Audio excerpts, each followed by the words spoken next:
They called them an old soul. Teachers said it with admiration.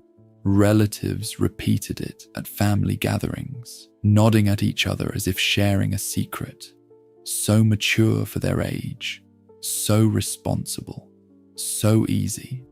The child learned to hear this as praise. The child learned to feel proud of being different from other children. The loud ones, the demanding ones, the ones who threw tantrums and needed constant attention. The child was none of those things. The child was quiet, helpful, invisible when necessary, and useful when called upon. The adults were grateful. The adults said so often. They did not say what they actually meant, which was, "Thank you for not being a burden. Thank you for not adding to the chaos. Thank you for being something we do not have to worry about." The child heard the praise and understood something that was never spoken aloud. Being good meant being easy. Being loved meant being useful. The way to survive in this house, in this family, in this world, was to have no needs. Or at least to have no needs that anyone else would have to meet. This became the child's operating system. This became the way they moved through life, through school, through relationships. They became the friend who listened, but never burdened others with their own problems. The student who needed no extra help. The employee who solved problems before anyone knew the problems existed. They were praised for this too. The praise followed them into adulthood, taking different forms but carrying the same message. You are valuable because you are easy. You are loved because you do not ask for anything.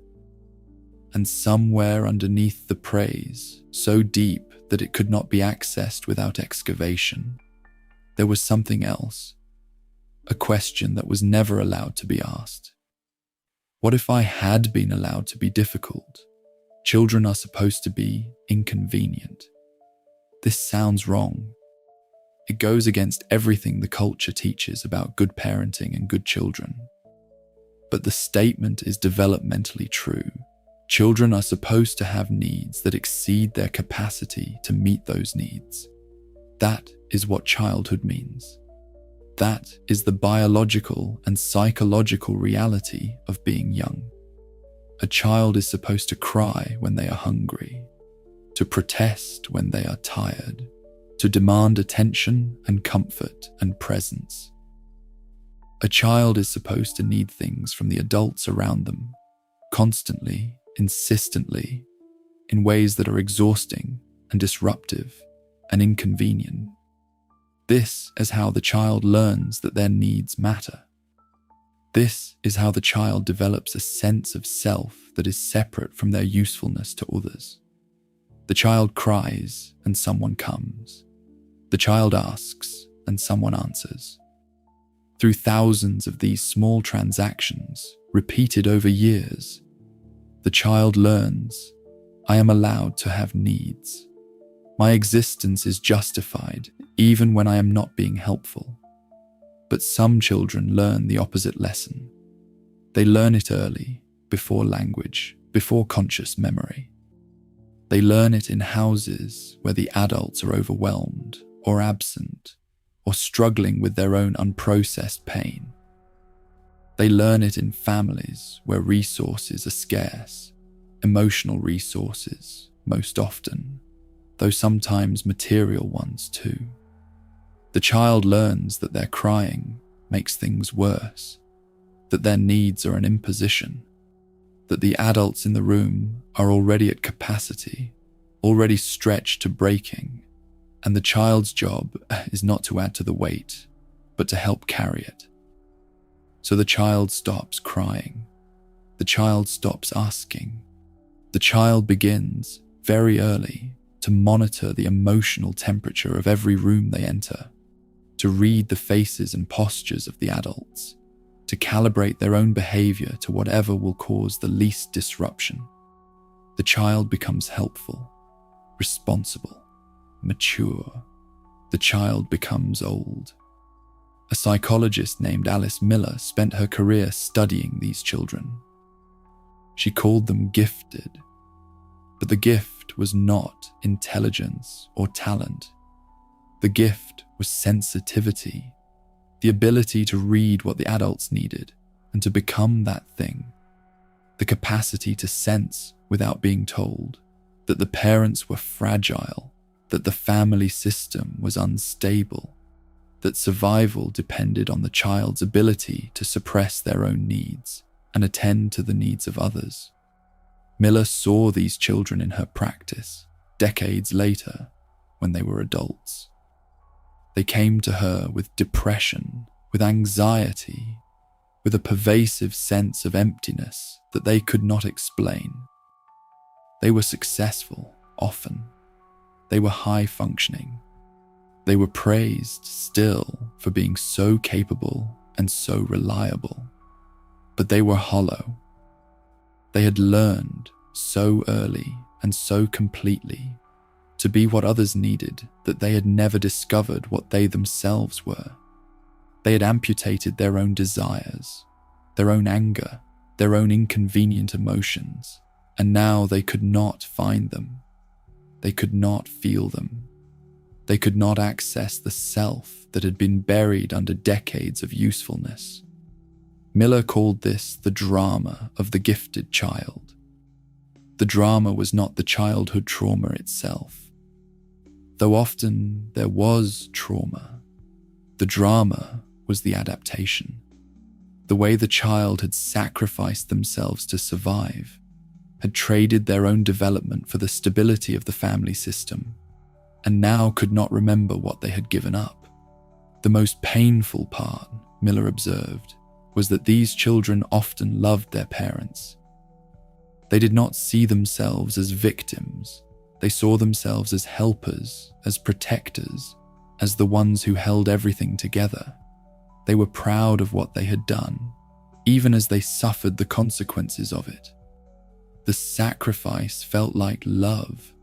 The self-abandonment felt like maturity. And the praise kept coming, year after year, confirming the bargain. Everyone remembers Peter Pan, the boy who refused to grow up, the boy who flew to Neverland, where childhood never ends, where there are no responsibilities and no consequences, where the adventure continues forever and no one has to become what the world demands. Peter has become a symbol of freedom of imagination, of the part of every person that resists the weight of adulthood. People speak of Peter Pan syndrome when they mean someone who will not accept responsibility. The reference is always about refusing to grow up. But the story has another character, a character who gets far less attention, whose name does not appear in any psychological syndrome, who represents something more common and more painful than Peter's eternal childhood. Wendy Darling. Wendy, who is already a mother when the story begins, who tells bedtime stories to her younger brothers, who worries about practical matters, who has internalized the responsibilities of adulthood long before reaching adolescence. Watch Wendy in the original text. She does not play the way Peter plays. She does not fight pirates or swim with mermaids or forget things the moment they cease to be entertaining. She organizes. She manages. She worries. She makes sure the boys have taken their medicine and gone to bed on time. When Wendy arrives in Neverland, she does not become a child. She becomes a mother again. To the lost boys this time, to Peter himself. She cooks and cleans and tells stories and worries about bedtimes while Peter plays and fights and forgets. She brings domesticity to a place that was supposed to be free of it, because domesticity is all she knows. The lost boys do not need a playmate. They ask Wendy to be their mother, and she accepts. She accepts because this is the role she knows, the role she has always played, the role that feels like identity rather than burden. Peter is the fantasy of childhood preserved. Wendy is the reality of childhood stolen. Peter represents what the parentified child wishes they could have been. Free, unburdened, permitted to play without purpose and exist without justification.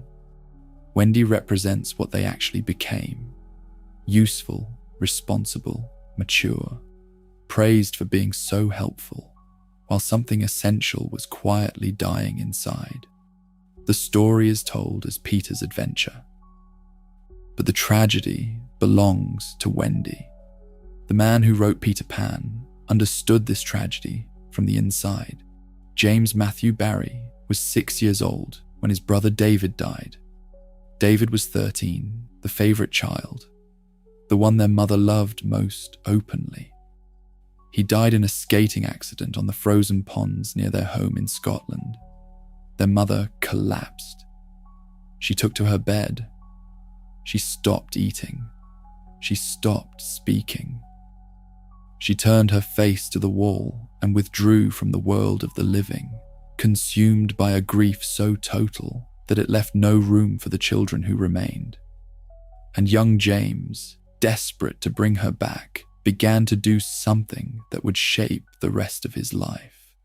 He tried to become David. He wore his dead brother's clothes.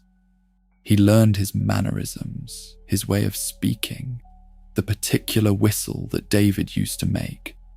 He would come into his mother's darkened room, dressed in David's old suit, and pretend to be the son she had lost.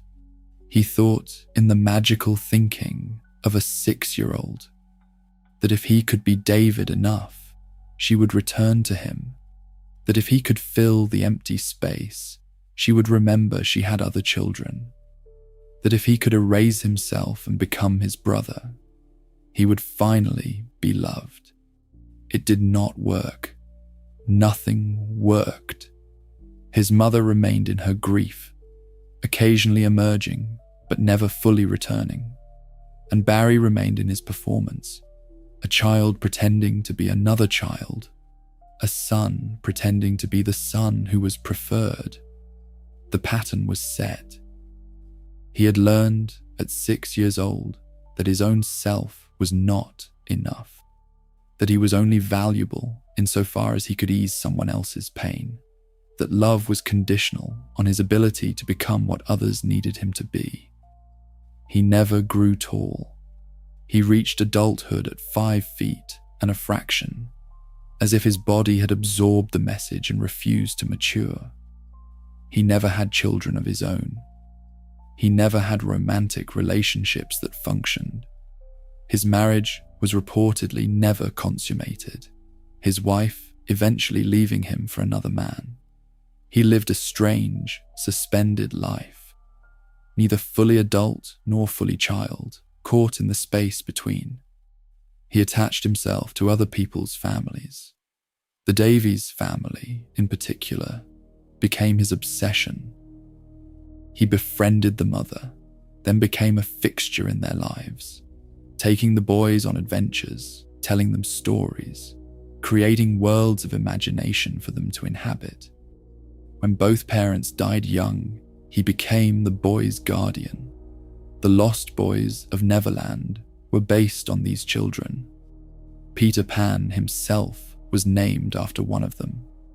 The entire mythology that would captivate generations was born from Barrie's desperate, lifelong attempt to access a childhood that had been taken from him.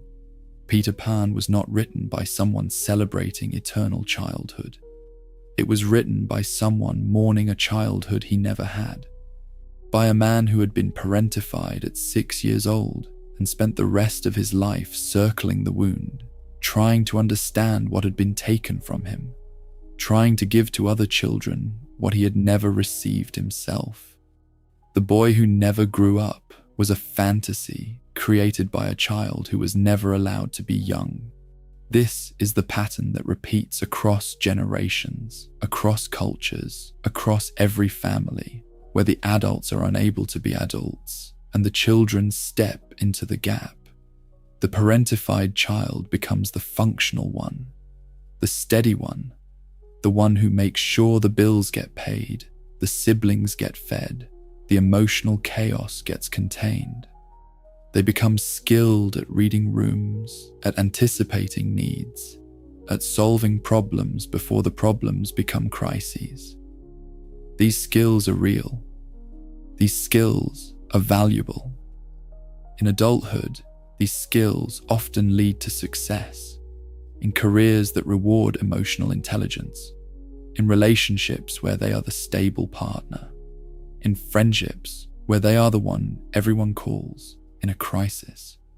But the skills came at a cost, and the cost was not paid once in childhood and then finished. The cost keeps being paid every day in ways that are so familiar they no longer feel like costs. The inability to rest without guilt, the discomfort of being cared for instead of caring, the sense that existence itself must be justified through usefulness, that simply being is not enough, that there must always be a contribution, a help, a service rendered. The child learned that love was conditional on being easy. The adult still believes it. The child who grew up too fast becomes an adult who does not know how to play. Play, for most people, is purposeless. That is the point of it. Play is activity without productivity, motion without goal, time spent for no reason other than the pleasure of spending it. Play is what childhood is supposed to be full of, and what the parentified child rarely experienced. They were too busy, too watchful, too aware of the adults who might need them, the crises that might emerge, the emotional weight that might need carrying. They did not have the luxury of purposelessness. Every moment was potentially urgent. Every relaxation was potentially dangerous. They may have played occasionally, but the play was always shadowed by vigilance. One ear listening for the sounds of trouble, a raised voice, a slammed door, a change in the atmospheric pressure of the house. The body never fully relaxed. The mind never fully engaged. They were present but not present, playing but not playing, going through the motions while the alarm system hummed underneath. In adulthood, this becomes a chronic inability to rest. The parentified adult feels guilt when they are not being productive. Vacations make them anxious. Weekends feel like failures if something was not accomplished. They do not know how to do nothing because nothing was never safe. They fill every silence with activity. They take on extra projects at work. They cannot sit through a movie without checking their phone. They schedule their leisure time until the leisure becomes another form of work. They are exhausted but cannot stop, because stopping feels like the moment before something goes wrong. They are often called workaholics. They are often praised for their dedication, their drive, their willingness to go above and beyond. The praise feels familiar. The praise feels like love. But underneath the productivity is something else. A fear that has never been fully articulated. A belief that was installed so early, it feels like truth. If I am not useful, I will not be kept. If I am not helping, I have no right to be here. My existence requires justification, and the only justification I know is work. The child who grew up too fast becomes an adult who is drawn to chaos. This sounds paradoxical. The parentified child spent their childhood managing chaos, containing it, preventing it from destroying the family. Why would they seek it out in adulthood? Because chaos is familiar. Because calm is not. The nervous system that was shaped by crisis does not know how to function without crisis. The vigilance that was necessary for survival does not simply turn off when the danger has passed. The body keeps scanning for threats even when there are no threats. The mind keeps preparing for emergencies even when the emergencies have ended. And when the external world becomes peaceful, something strange happens. The internal chaos has nothing to attach to.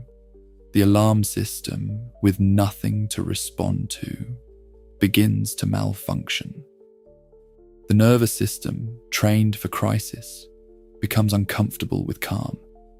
Peace feels wrong. Peace feels boring. Peace feels, on some deep level, like the moment before something terrible happens. Because in childhood, peace was never permanent. Peace was always the pause before the next explosion, the quiet before the next storm, the held breath before the next disaster. So the adult finds themselves drawn to relationships that recreate the familiar dynamic. Partners who need saving. Friends who are perpetually in crisis. Work environments that are dysfunctional and demanding. They tell themselves they are helping. They tell themselves they are needed. They do not see that they are simply returning to the only environment their nervous system recognizes as home. When they find themselves in stable, healthy relationships, they may unconsciously sabotage them. They may create conflict where none exists. They may interpret peace as indifference, calm as coldness, stability as the absence of love. They do not know that love can be quiet. They only know the love that required them to work, to manage, to save.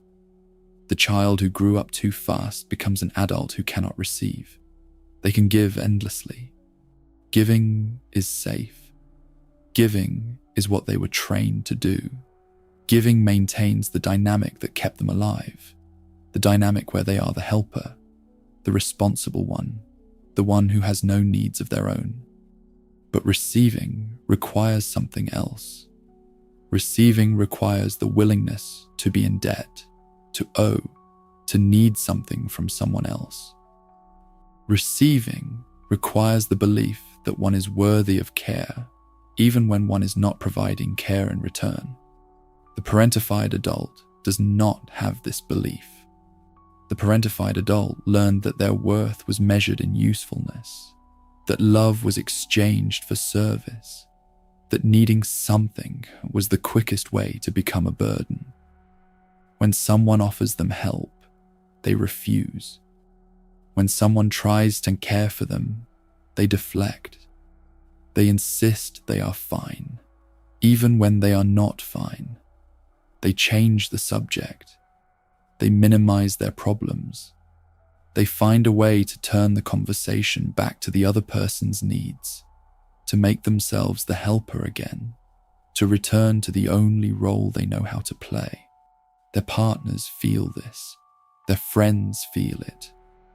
Everyone who tries to love them eventually encounters the wall, the place where intimacy cannot go, where care is not allowed to land, where the parentified adult stands guard over their own vulnerability and refuses to let anyone in. The partners and friends may interpret this as coldness, as distance, as a lack of love. They do not understand that it is the opposite. It is the deepest fear. The fear that if they are truly seen, if their needs are truly known, they will be abandoned, just as they would have been abandoned in childhood if they had dared to need anything. They are not trying to be difficult. They are trying to survive. They are still running the program that was installed in childhood. The program that says, need nothing, ask for nothing, be easy, or be abandoned. The program was necessary once. The program saved them once. But the program does not know that the war is over. There is a grief that the parentified child was never allowed to feel. The grief of the childhood that did not happen. The grief of the needs that were never met. the grief of the play that never occurred, the recklessness that was never permitted, the selfishness that was never safe. This grief is difficult to access because it is not grief for something that was lost. It is grief for something that never existed. The childhood was not taken away. It simply never arrived. There is no memory of a before, no golden age that was interrupted. There is only the adaptation, beginning so early that it feels like original equipment. How does one mourn something they never had? The question does not have a clean answer. The grief, when it comes, often arrives sideways, triggered by something small, something unexpected. Watching a child play without worry, seeing a family where the adults are the adults and the children are allowed to be children. Reading a story, perhaps, about a boy who flew away to a place where childhood never ends. The grief can feel like jealousy, like anger, like a sudden, inexplicable sadness that does not attach to any particular memory. The parentified adult may not recognize it as grief at all. They may interpret it as weakness, as self-pity, as another inconvenient emotion that needs to be suppressed. The culture does not help. The culture celebrates resilience. The culture praises the ones who overcome, who push through, who turn their wounds into wisdom. The culture does not have space for the grief of the parentified child, partly because that grief looks, from the outside, like ingratitude. Other people had it worse.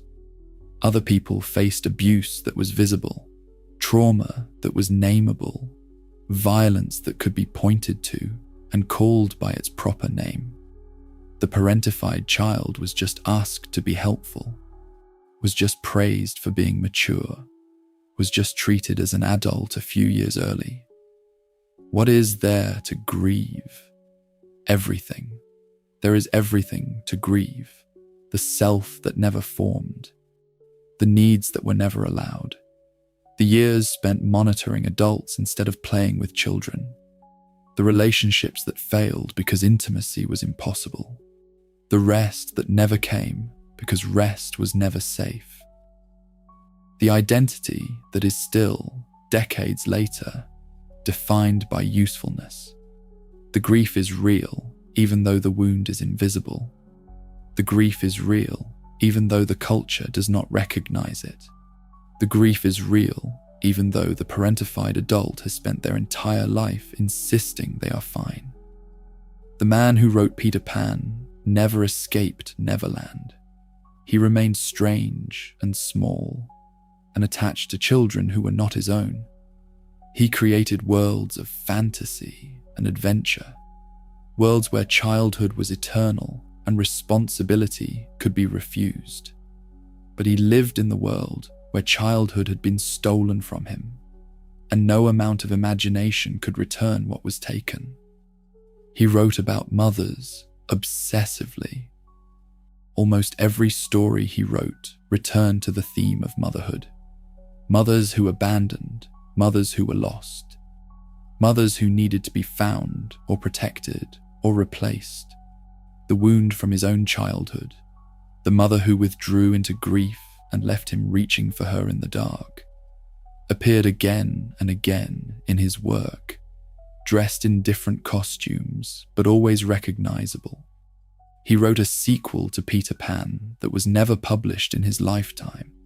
It told the story of Wendy's daughter and her daughter's daughter, the endless cycle of girls becoming mothers before they were ready. He understood that the pattern repeated, that the wound passed from generation to generation, that Wendy would raise daughters who would become Wendys themselves. He died without children of his own. He died having never quite become an adult, because he had never quite been allowed to be a child. The space where childhood should have been remained empty, and he spent his life circling it, writing about it, creating characters who could live the freedom he never experienced. Peter Pan is not a celebration, it is an elegy. And Wendy is not a supporting character. She is the protagonist of a tragedy that never gets named. The parentified adult is still carrying the weight. The family system may have changed. The parents may have died, or healed, or simply become irrelevant. The siblings may have grown up and moved away. The crisis may have ended decades ago. But the adult is still carrying the weight, still monitoring rooms for danger, still refusing help, still insisting they are fine. The program keeps running because no one gave the signal that the war was over. The nervous system keeps scanning because it does not know how to stop. The vigilance continues because relaxation feels like the moment before disaster. There is no simple fix for this. No technique that resets the nervous system overnight. No book that returns the stolen years. No therapy that resurrects the childhood that never happened. No insight that undoes decades of adaptation. But there is something else. Something smaller and less dramatic than a cure. Recognition. The moment when the parentified adult sees themselves clearly, perhaps for the first time. Sees the child who learned to disappear. Sees the adaptation that was necessary and the cost that was paid. Sees the praise for what it was. Not a celebration of gifts, but a confirmation of wounds. Recognition does not fix anything. Recognition does not return the lost years, or heal the relationships, or teach the nervous system to rest. But recognition is where something different becomes possible. The possibility of needing something without shame, the possibility of receiving without deflecting, the possibility of existing without justifying, of resting without guilt, of being difficult for once, inconvenient, demanding, loud. The possibility of being, for a moment, the child they never got to be. Somewhere, right now, there is a child being praised for being easy. Teachers are nodding with approval. Parents are breathing sighs of relief. Relatives are commenting on what an old soul this child is, how mature, how responsible, how helpful. The child is learning the lesson. The child is adapting, becoming what the adults need, suppressing what the adults cannot handle. The child is building the program that will run for decades. The vigilance that will never fully turn off. The inability to rest that will follow them into every job and every relationship and every quiet moment alone. The child does not know this yet. The child only knows that being good feels like being safe, that being useful feels like being loved, that having no needs is the price of belonging. The praise continues, the adaptation deepens, and the childhood slips away quietly without anyone noticing it go. They called them an old soul. What they meant was, thank you for not being a child. What they did not say was, I am sorry you never got to be one. And what the child never learned until much later was that the soul was not old. The soul was young. The soul was always young. It just learned very early to hide.